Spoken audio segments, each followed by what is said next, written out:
یہ ٹیڑھا ہے نا اصل میں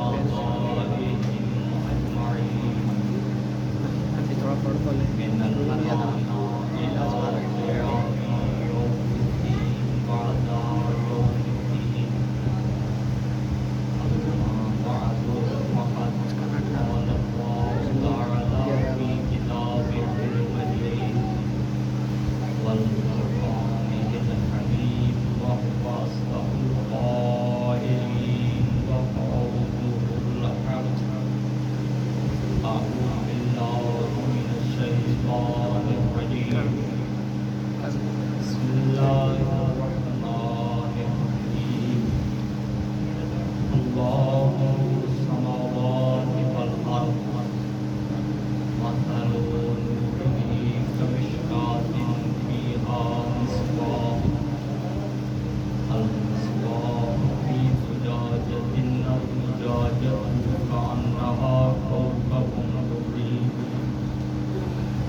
عالم بن کے آیا ہوں اور نہ خطیب بن کے آیا ہوں، بلکہ در حسین کے نوکروں میں اپنا نام لکھوانے آیا ہوں۔ اور دوسری بات، کبھی بھی مجلس سے شبیر ہو تو اس میں کم افراد ہونے میں خجالت اور شرمندگی محسوس نہ کیا کرے۔ کیوں؟ اس کی وجہ یہ ہے، جہاں جہاں ذکر حسین ہوتا ہے وہاں پر جناب زہرا سلام اللہ علیہا خود تشریف لاتی ہے۔ سننے والا ایک ہو، سننے والے دو ہوں، ذکر حسین ہوگا، جناب زہرا تشریف لائیں۔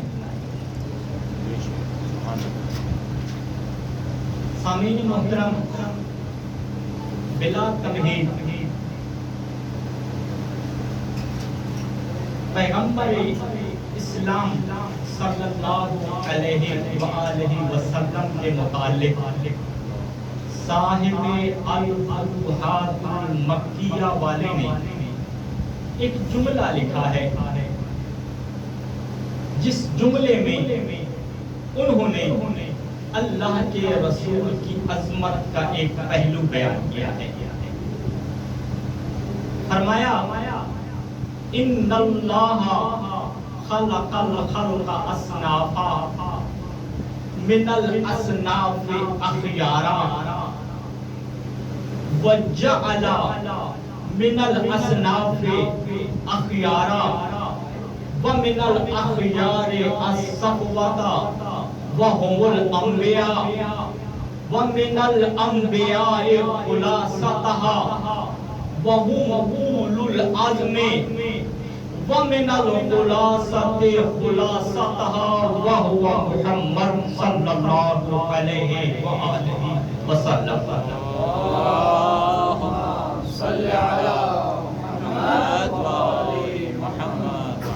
کہ اللہ نے مخلوق کو اصناف کی صورت میں خلق کیا اور پھر جب مخلوقات کو اصناف کی صورت میں خلق کیا تو ان میں سے کچھ لوگوں کو پسندیدہ بنایا. جن کو اللہ نے پسندیدہ بنایا ان میں سے کچھ کو انبیاء بنا دیا. اور پھر ان انبیاء کا جب اللہ نے خلاصہ کیا تو ان کو اولو العزم بنا دیا.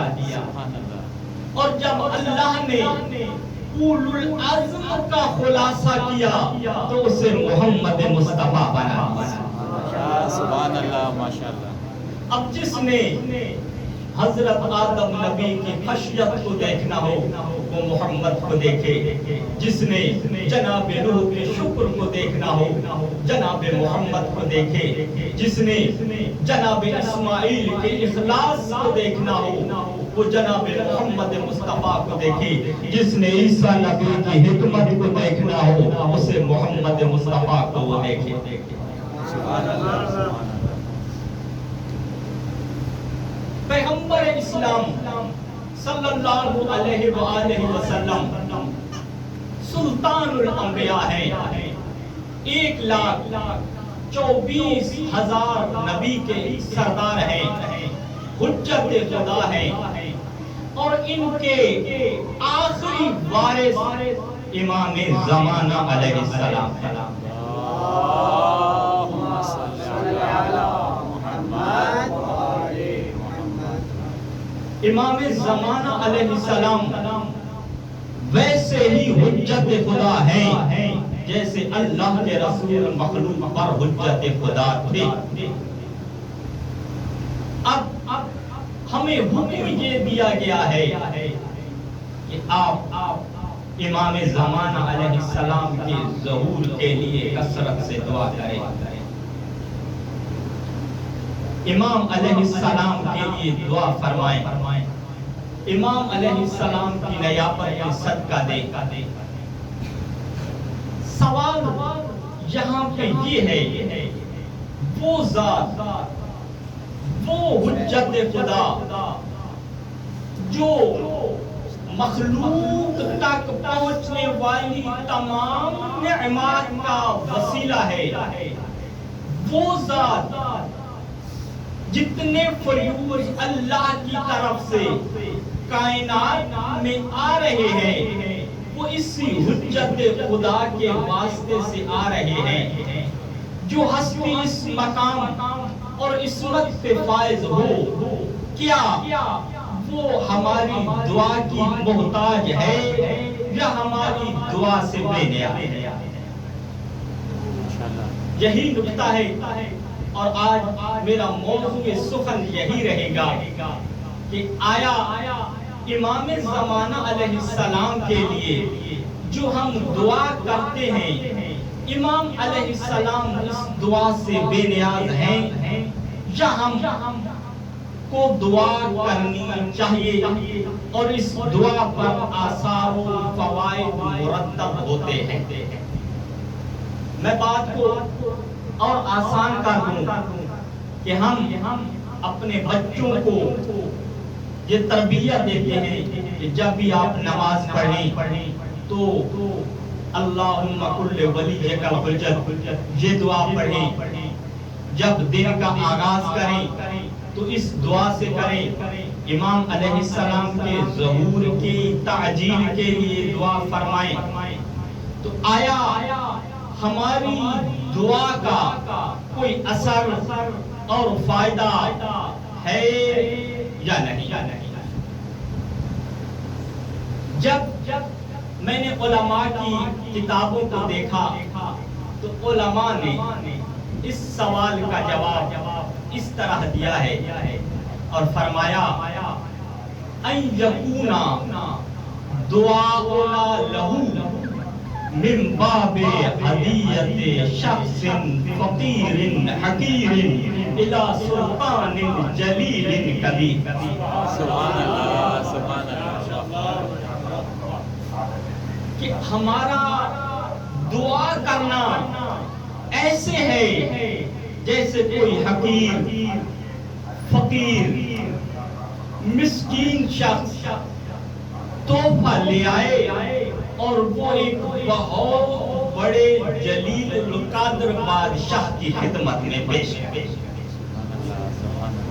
کہا یہ جو ہم امام زمانہ علیہ السلام کے لیے دعا کرتے ہیں گویا یہ ہم حقیر فقیر مسکین لوگوں کا امام علیہ السلام کی بارگاہ میں تحفہ ہوتا ہے. اور فقیر حقیر مسکین کا تحفہ دینا جلیل القدر بادشاہ کو اس بات کی بھی علامت ہوتا ہے کہ ہم فقیر ہمیشہ ایسے جلیل القدر بادشاہ کی عنایات کے ہمیشہ محتاج ہیں.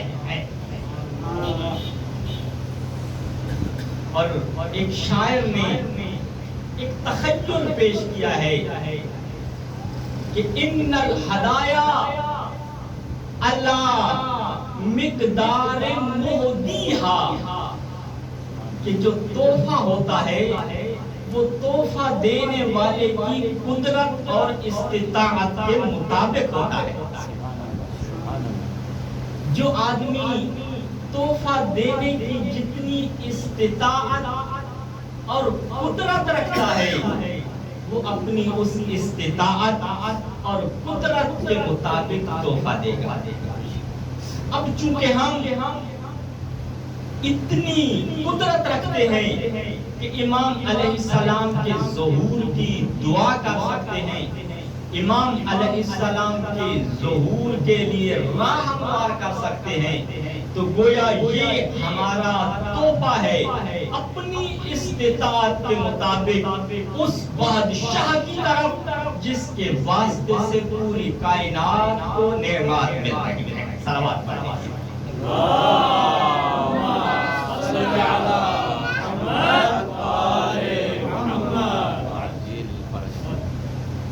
دوسرا جواب دینے سے پہلے مجھے تھوڑی سی تمہید باندھنی ہے کہ ہم امام علیہ السلام کے ظہور کے لیے دعا کیوں کرتے ہیں.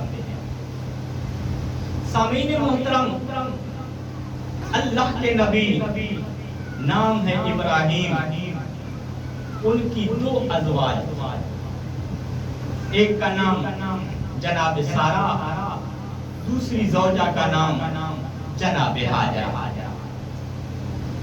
اتفاق ایسا ہوا حضرت ابراہیم کی شادی جناب سارہ سے پہلے بھی تھی اور جناب ہاجرہ سے بعد میں بھی تھی. اللہ نے جناب سارہ سے حضرت ابراہیم کو اولاد عطا نہیں کی. دوسری طرف حضرت ہاجرہ کے بطن اطہر سے اللہ نے جناب ابراہیم کو جناب اسماعیل عطا کیا. اب جب جناب سارہ دیکھتی کہ جناب ہاجرہ کو تو اللہ نے اسماعیل جیسا بیٹا عطا کیا، میری گودی دامن اولاد سے خالی ہے، تو اللہ کے نبی کے پاس آ جاتی، جناب ابراہیم کی خدمت میں آ کے عرض کرتی، اے اللہ کا نبی میرے لیے بھی دعا فرمائیں، اللہ مجھے بھی بیٹا عطا کرے. آخر دعا قبول ہوئی اور جناب ابراہیم کے گھر جناب جبرائیل ملائکہ کے ساتھ آیا اور جناب سارہ کو بشارت دی، اے سارہ اللہ تجھے ان قریب بیٹا عطا کرے گا۔ مفسرین نے لکھا جب ملائکہ حضرت ابراہیم علیہ السلام کے گھر آئے اس وقت حضرت ابراہیم کی عمر 120 سال تھی، جناب سارہ کی عمر 90 سال تھی۔ ظاہری اعتبار سے اولاد کے تقاضے ختم۔ جب ملائکہ نے کہا، جبرائیل نے کہا اے سارہ اللہ تجھے اولاد عطا کرے گا، تو جناب سارہ نے ایک جملہ کہا آلد وَأَنَا عَجُوزٌ، کیا میں صاحب اولاد ہوں گی حالانکہ میں تو بڑھیا ہو چکی ہوں۔ تو جب یہ تعجب کیا مفسرین نے اس آیت کے ضمن میں لکھا جہاں پر جناب سارہ موجود تھی وہاں پر بچڑے کا بھنا ہوا گوشت موجود تھا۔ جناب جبرائیل نے گوشت کی طرف نگاہ کی، وہ گوشت بچڑا بن گیا اور حضرت ابراہیم کے گھر میں گائے موجود تھی۔ وہ بچڑا دوڑ کے گائے کے پاس گیا اور اس کا دودھ پینے لگا۔ ادھر حضرت ابراہیم علیہ السلام کے گھر میں ایک درخت تھا جو خشک ہو چکا تھا، خشک ٹہنیاں تھیں۔ جناب جبرائیل نے دیکھا وہ سرسبز درخت بن گیا۔ جناب جبرائیل نے فرمایا اے سارہ، جو اللہ بھنے ہوئے گوشت کو گوسالہ بنانے پر اور خشک درخت کو سرسبز درخت بنانے پہ قدرت رکھتا ہے، وہ خدا آپ کو صاحب اولاد بنانے پہ بھی قدرت رکھتا ہے۔ سبحان اللہ، سبحان اللہ۔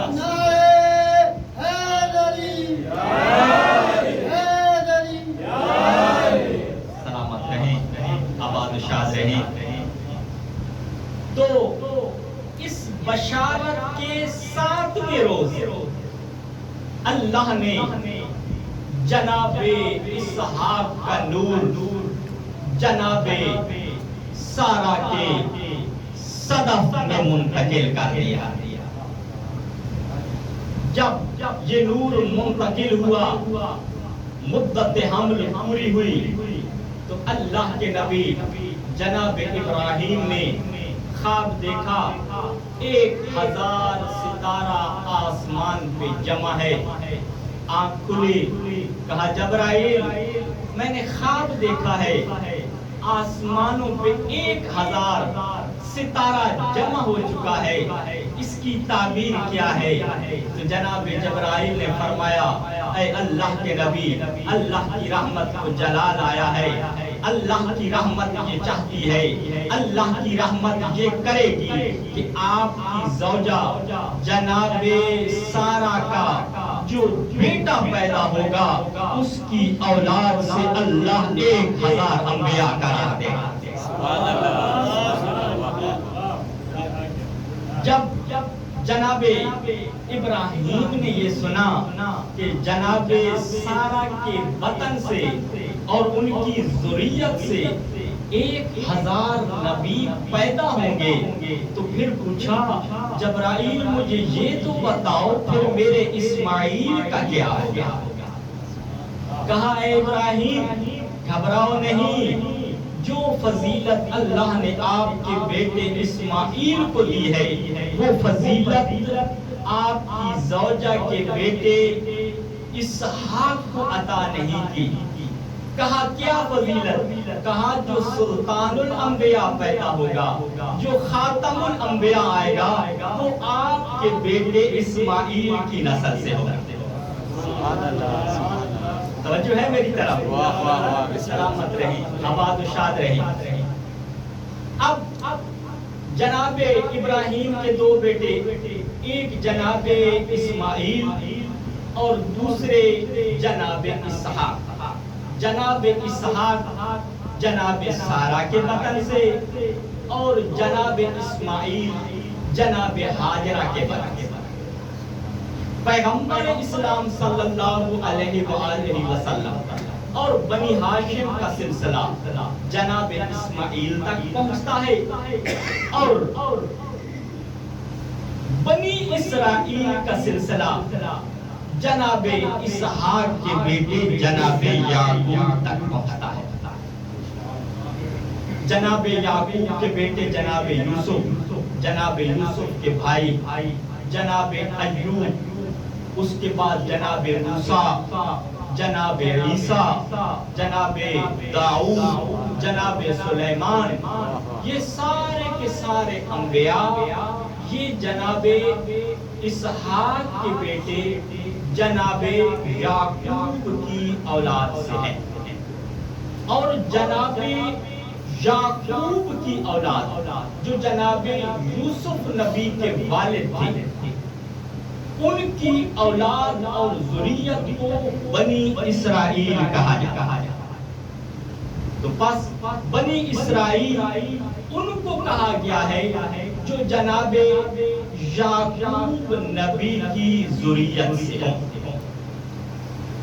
اب جب اللہ کے نبی نے جناب سارا اور اللہ کا نبی جناب ابراہیم موجود تھے اور جناب جبرائیل بشارت دے رہے تھے کہ اے اللہ کے نبی کی زوجہ، اللہ تجھے بیٹا عطا کرے گا، اس وقت جناب جبرائیل نے ایک اور بات بھی کہی تھی کہ اللہ آپ کی ذریت سے انبیاء کا سلسلہ جاری کرے گا، لیکن آپ کی اولاد 400 سال تک معذب رہے گی. آپ کی اولاد کو 400 سال تک عذاب دیا جائے گا. جب یہ بات کہی تو اس کے بعد یہ سلسلہ اولاد کا چلتا رہا. جب جناب یعقوب کی وفات ہوئی تو جناب یعقوب کی وفات کے بعد جناب یوسف علیہ السلام کا زمانہ آیا. ادھر سے یہ جو فرعون جو مصر کے بادشاہ ہوتے تھے، انہوں نے بنی اسرائیل پر جو جناب یعقوب کی اولاد تھی ان پر ظلم و ستم کرنا شروع کر دیا اور اتنا ظلم کیا کہ جو بھی بھاری بھرکم کام کرانا ہوتا وہ بنی اسرائیل والوں سے کراتے تھے. کوئی کام کرتے کرتے مر جاتا تو فرعونیوں کو کوئی پرواہ نہ ہوتی. یہ سلسلہ جب چلنے لگا اور یہ جناب یوسف کے زمانے سے شروع ہو گیا تو جناب یوسف نے اپنی اولاد کو جمع کر کے کہا تھا گھبرانا نہیں، تمہیں موسیٰ نبی ان فرعونیوں کے عذاب سے نجات دے گا. تو حضرت موسیٰ کے زمانے تک یہ عذاب جھیلتے رہے. جب عذاب کی شدت ہوئی تو بنی اسرائیل کے لوگ 40 صبح مسلسل اللہ کی بارگاہ میں آتے، گڑ گڑا کر دعا کرتے اور کہتے یا اللہ ہمیں فرعونیوں کے عذاب سے نجات عطا کر. 40 دن صبح کے وقت جب انہوں نے یہ دعا کی تو اللہ نے جناب موسیٰ اور جناب فرعون کی طرف وحی کی کہ بنی اسرائیل والوں کو بشارت دے دو جو میں اللہ نے آپ کے لیے 400 سال کی سزا مقرر کی تھی، اس میں سے 170 سال آپ کی اس دعا کی وجہ سے کم تھا. تو کہا یہ جو دورانیہ کم ہوا ہے یہ گویا کہ اللہ کے امر میں بدا ہوئی ہے. بدا کی ہوئی ہے اس لیے کہ انہوں نے گڑ گڑا کے اللہ کی بارگاہ میں دعا کی، اللہ نے اس فیصلے کو تبدیل کر دیا۔ اب میں آپ کو اصلی گفتگو کی طرف دوبارہ لے کے جاتا ہوں۔ ہماری گفتگو کا موضوع کیا تھا کہ جب ہم امام زمانہ علیہ السلام کے لیے محمد وآل محمد صلوات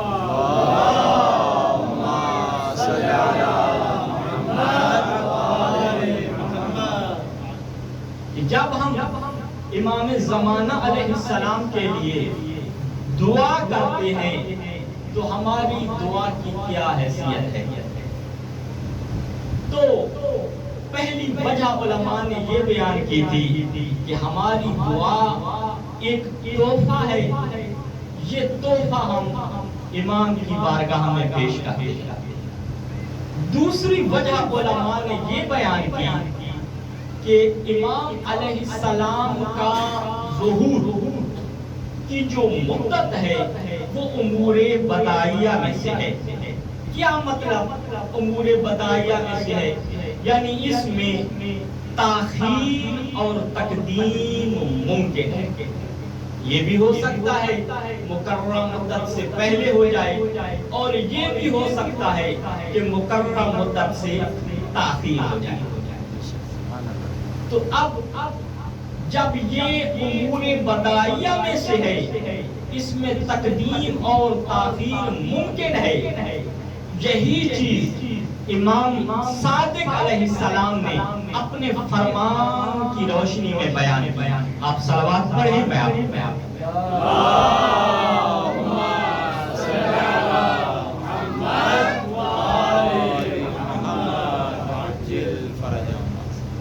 امام صادق علیہ السلام نے جناب سارا کا پورا واقعہ بیان کیا، ملائکہ کا آنا، خوشخبری دینا، اور یہ کہنا کہ آپ کی اولاد 400 سال معذب رہے گی۔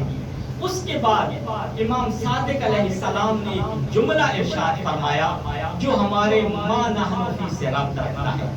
امام علیہ السلام نے فرمایا ہاکذا انتم، اے ہمارے ماننے والے، تم بالکل اسی طرح ہو جس طرح بنی اسرائیل والے تھے۔ کیسے مولا؟ فرمایا لو فعلتم لفرج اللہ عنا، اگر تم نے اسی طرح گڑ گڑا کے دعا کی جیسے بنی اسرائیل والوں نے کی تھی، تو اس ظہور کی مدت میں کمی ہو سکتی ہے اور ہو جائے گی۔ وَإِلَّا امام علیہ السلام فرماتے ہیں وَإِمَّا إِذَا لَمْ تَكُونُوا، اگر آپ نے ویسی دعا نہ کی فَإِنَّ الْأَمْرَ يَنْتَهِي إِلَى مُنْتَهَا، پھر اس مقررہ مدت پر ظہور ہوگا جتنی اللہ نے مقرر کی ہے۔ تو بس یہ جو ہم دعا کرتے ہیں، یہ دعا در حقیقت ہم اللہ کی بارگاہ میں اس لیے کرتے ہیں کہ اے اللہ ہمارے زمانے کے امام کا ظہور فرما۔ یہ اس لیے کرتے ہیں چونکہ ظہور کے امر میں تاخیر اور تقدیم ممکن ہے، تو ہماری اس دعا سے خدا بند متعال یہ کرم فرمائے گا کہ امام علیہ السلام کا ظہور جلدی ہو جائے۔ صلوات پڑھیں۔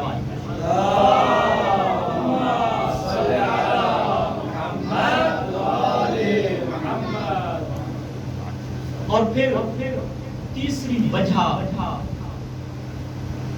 امام زمانہ علیہ السلام نے خود بیان کیا۔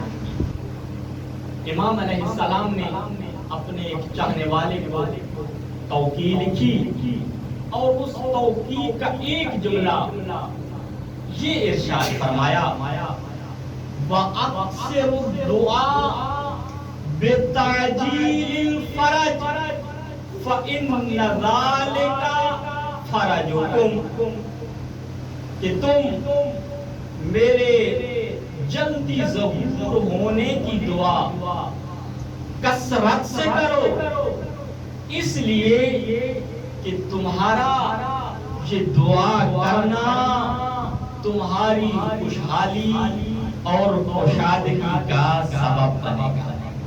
سبحان اللہ بے شک. یعنی یہاں پر امام علیہ السلام امر دے رہے ہیں فَأَكْثِرُوا کہ تم کثرت سے دعا کرو. کس چیز کی؟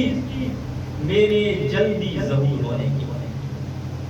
اب جب آپ کسی چیز کی طرف اشارہ کرتے ہیں تو ایک اشارہ ہوتا ہے اور ایک وہ چیز ہوتی ہے جس کی طرف آپ اشارہ کر رہے ہوتے ہیں.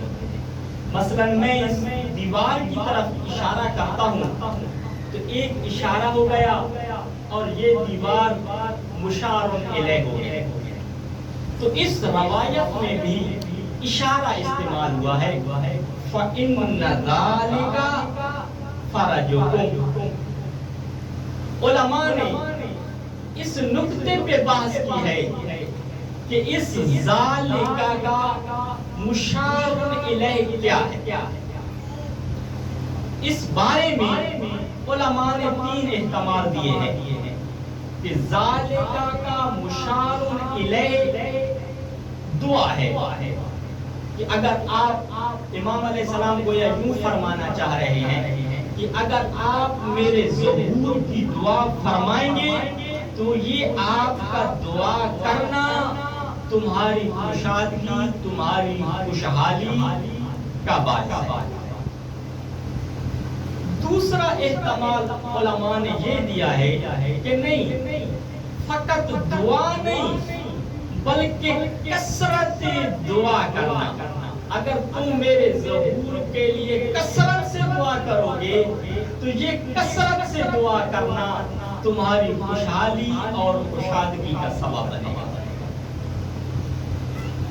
تیسرا احتمال علماء نے یہ دیا ہے کہ اس ذالکہ کا مشار الیہ خود امام علیہ السلام کا ظہور ہے. امام علیہ السلام یہ فرمانا چاہ رہے ہیں کہ اگر تم میرے جلدی ظہور ہونے کے لیے کثرت سے دعا کرو گے تو میرا ظہور تمہاری خوشحالی کا سبب ہے. تو بہرحال علماء نے 3 احتمال دیے ہیں, تعیین نہیں کی. تو بس اگر امام علیہ السلام کے لیے ہم دعا کرتے ہیں, امام علیہ السلام کے ظہور کے لیے کثرت دعا کرتے ہیں, تو یہ ہماری خوشحالی کا سبب ہے. تو گویا امام علیہ السلام کے ظہور کی دعا کرنے کا فائدہ ہماری طرف پلٹتا ہے. ظہور کے لیے دعا کرنا یہ ہمارے لیے مفید ہے, کیونکہ امام علیہ السلام نے فرمایا کہ تمہارا دعا کرنا, تمہارا کثرت سے دعا کرنا یا میرا ظہور یہ تمہاری خوشحالی اور خوشادگی کا باعث ہے. صلوات پڑھو.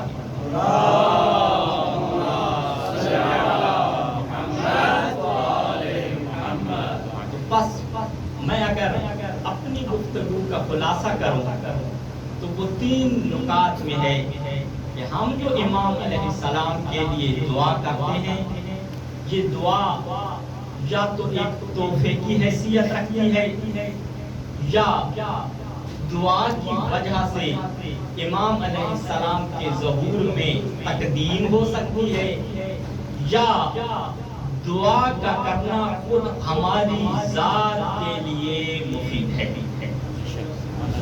انشاءاللہ کل میں آپ کی خدمت میں بیان کروں گا کہ امام علیہ السلام کی دعا پر ہماری ذات پر فوائد کیا مرتب ہوتے ہیں. سامعین محترم, جب بھی آپ امام زمانہ علیہ السلام کے متعلق لکھی گئی کتابوں کا مطالعہ کریں گے اور جب بات آئے گی امام زمانہ علیہ السلام کے حقوق کی, تو ان حقوق میں سے ایک حق یہ بھی لکھا گیا ہے کہ اگر آپ امام حسین علیہ السلام کے مصائب پہ گریہ نہیں کرتے تو آپ امام زمانہ علیہ السلام کے حقوق میں سے ایک حق ادا نہیں کر رہے. عزاداروں او مل کے امام علیہ السلام کا حق ادا کرنے کے لیے دو آنسو غربت حسین کے بہا لیں. میں نے مقاتل میں جملہ دیکھا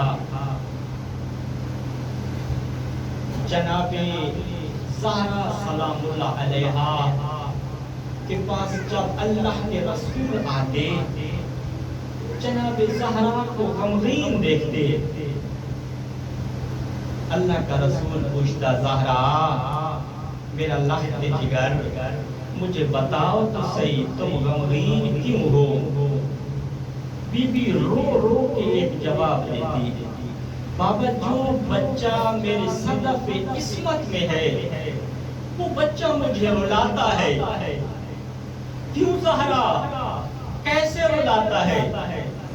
بابا جب میں نماز پڑھنے لگتی ہوں تو میرے بدن اطہر سے آواز آتی ہے یا اماں انا والد کے سہکان. اے اماں میں آپ کا وہ بیٹا ہوں جو گھوڑوں کی ٹاپوں سے پامال کیا جائے گا. عزادارو آپ طالب علم ہے میں بھی طالب علم ہوں. سہکان عربی میں کوٹنے کو کہتے ہیں لیکن فقط کوٹنے کو نہیں کہتے. مجھے معاف کرنا جو سادات بیٹھے ہو امیر المومنین سے معافی مانگ کے ایک جملہ کہنے لگا ہوں. عزادارو ایک چیز کو کوٹنے کے بعد دوبارہ کوٹنا ادک کو بعد ادک عربی میں اس کو کہتی ہے سہکان. عزادارو امام حسین اپنی یہ غربت بیان کرتے اے اماں زہرا میں آپ کا وہ بیٹا ہوں جس سے بار بار پامال کیا جائے گا.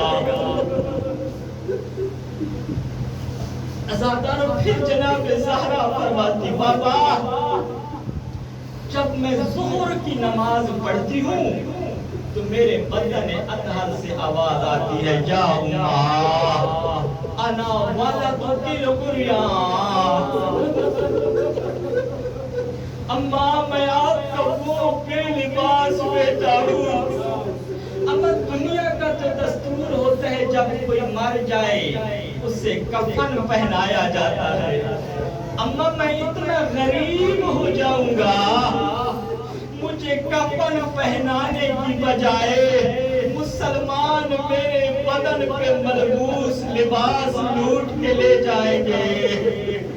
عزادارو اب تیسرا جملہ سنو گے. امام حسین علیہ السلام کی جو تیسری آواز آتی جناب زہرا فرماتی ہے بابا اب ایک عجیب مرحلہ ہے میرے ساتھ. میں جب وضو کے لیے پانی ہاتھوں پہ لیتی ہوں تو اچانک میرے بدن سے آواز آتی ہے یا اماں انا والد العطشان. اماں میں آپ کا پیاسا بیٹا ہوں. عزادارو مولا حسین کی پیاس کوئی عجیب پیاس تھی. جب جناب زہرا زندہ تھی تو سونے سے پہلے ٹھنڈیاں سراہیاں پانی کے برتن مولا حسین کے سرحانے کے قریب رکھتی تھی. عزادارو میں نے مقتل میں پڑھا ہے نجف اشرف میں جب جناب زہرا کی شہادت ہونے لگی کہا زینب بیٹا میرے قریب آؤ میری وصیت سن لو. کہا اماں کون سی وصیت؟ وصیتیں تو آپ کر چکی ہے. کہا بیٹا ایک خصوصی وصیت کر رہی ہوں. میں چلی جاؤں گی میری شہادت ہو جائے گی. میری شہادت کے بعد سونے سے پہلے میرے حسین کے سرحانے پانی ضرور رکھنا. میرے حسین کو بہت زیادہ پیاس لگتی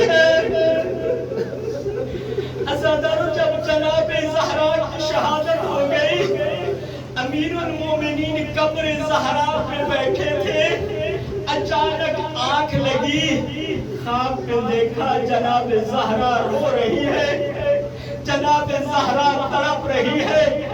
امیر المومنین نے پوچھا یا بنت المصطفیٰ آپ قبر میں کیوں رو رہی ہے، قبر میں کیوں پریشان ہے؟ کہا یا علی میرا حسین بستر پہ اٹھ گیا ہے، بستر پہ اٹھ کے پانی مانگ رہا ہے، جاؤ میرے حسین کو پانی پلاؤ، مجھے تب سکون ملے گا جب میرا حسین پانی پیے گا۔ بس عزادارو زمانہ گزرتا آیا، عزادارو جب 28 رجب کی رات آئی نا، پہلے حسین ماں کو کہتا تھا یا اماں انا والدک العطشان، اے اماں میں تیرا پیاسا بیٹا ہوں، مگر اب ترتیب بدل گئی۔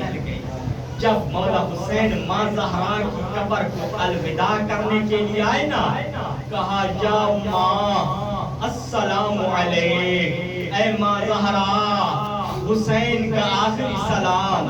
عزادارو مکاتب نے لکھا، قبر سے جواب آیا علیک السلام یا غریب العمر، علیک السلام یا شہید العمر، اے ماں کے مسافر بیٹے، اے ماں کے شہید بیٹے۔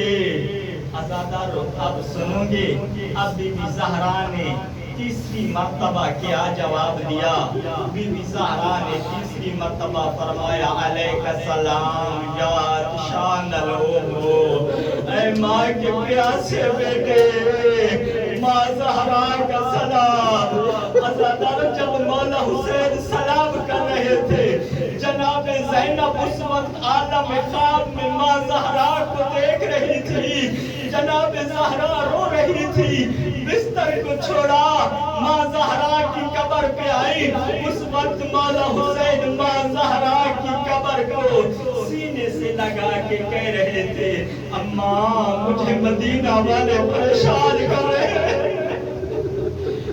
عزادارو آپ کا تجربہ ہوگا، انسان اپنی راز کی باتیں ماں سے کرتا ہے۔ مولا حسین اپنی ماں زہرا کو فرما رہے ہیں اماں زہرا اللہ لعنت اللہ الظالمین،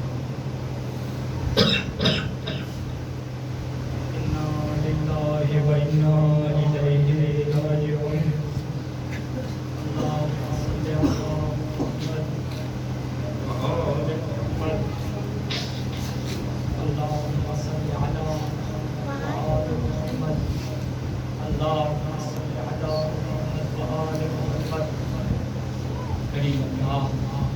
تجھے واسطہ امام حسین علیہ السلام صاحب کا بانی مجلس عرش عزا بچھایا، عزاداروں کا اس مقام کو چل کے آیا۔ میں حکیم کی یہ ڈیوٹی کریم اللہ کا عبادت بانی مجلس کے عزیز و اقارب اس دنیا سے رخصت ہو گئے، ان کے گناہوں کی مغفرت فرما، ان کو امام حسین علیہ السلام کی شفاعت سے منور فرما، ان کی آخرت کی منازل حاصل فرما، انہیں اہل بیت علیہ السلام کا قرب و جوار عطا فرما۔ جتنے عزادار بیٹھے ہیں کریم اللہ ان کے عزیز و اقارب اس دنیا سے چل گئے ہیں، ان کی مغفرت فرما، ان کے معصومین کے درجات بلند فرما، ان کو اہل بیت علیہ السلام کا قرب و جوار عطا فرما۔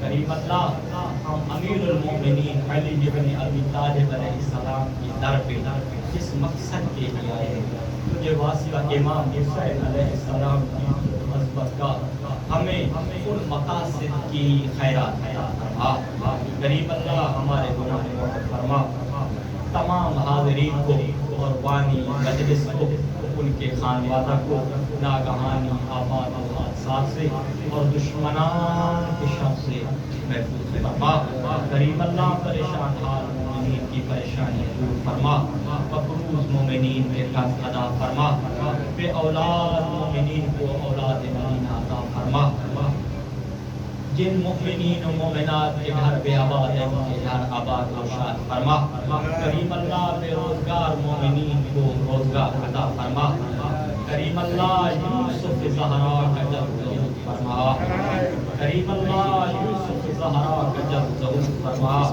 کریم اللہ یوسف زہرا کا جلد ظہور فرما امام زمان علیہ السلام کلام پر راز فرما ہمیں امام علیہ السلام کی انصار فرما اللہم صلی علی محمد و آل محمد اللہم صلی علی محمد و آل